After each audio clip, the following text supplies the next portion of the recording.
Good morning, kindergartners. I know it's been a couple weeks of us learning from home, so we are going to now start doing science and social studies. But this week we're going to focus on science. So right before spring break, we were doing activities, and we learned what happens when we use more force or less force to push or pull objects. So, does anyone remember what happens when we use only a little bit of force to kick a soccer ball? Does anyone remember? The ball doesn't go very far. Do we remember doing that on the playground? And then what happens when we use more force to kick the soccer ball? Who can tell me? Yeah, the ball goes farther and it goes faster, right?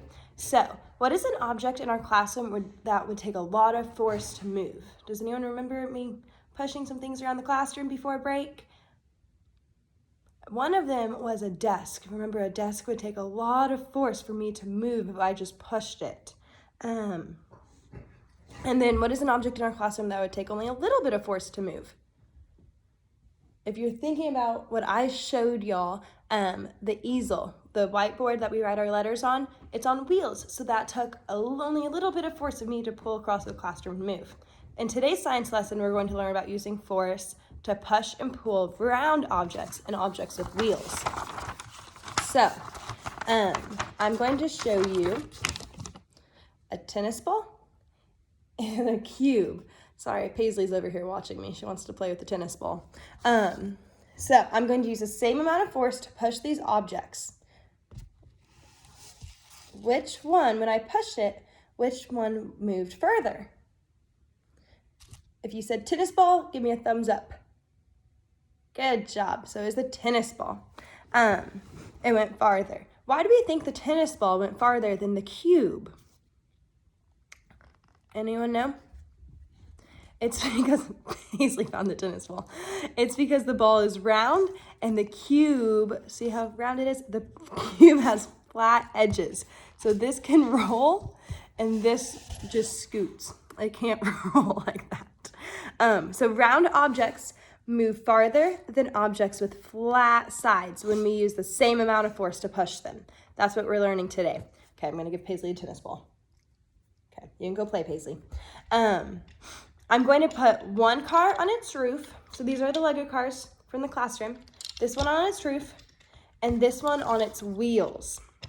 I'm going to use the same amount of force again to push both cars. Which car do you predict will move faster? Anyone know? Okay, put your thumb up if you think the one on the roof will move faster. Put your thumb up if you think the one on its wheels will move faster and farther. Okay, let's test our predictions. Which one, or what happened? This one with the wheels on its wheels went farther. Why do you think this happened? The wheels turn and help the car move, right? So it helps it. Wheels are another object that are round. Round objects move farther than objects with flat sides, like this car on its roof, when we use the same amount of force to push them. Okay, now we're going to look at the chairs behind me. I have this chair and I have a chair on wheels. Which chair should I use if I wanted to push someone across the room in it? The one with wheels, that's right. Why do you think it would be easier to push? The one with wheels. The round wheels will roll and you will use less force to move the person in the chair. So, let's see.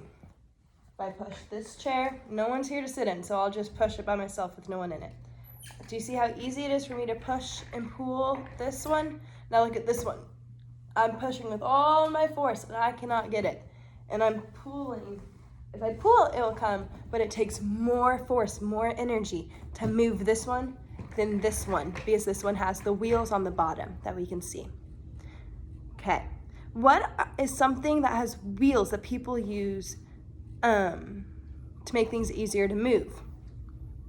Any ideas? Share your ideas with your families. Okay, so wheelchairs have wheels, grocery carts, trash cans, carts, bicycles, they're all made with wheels so they're easier to move. Paisley, I can't play right now. Now she wants the cube.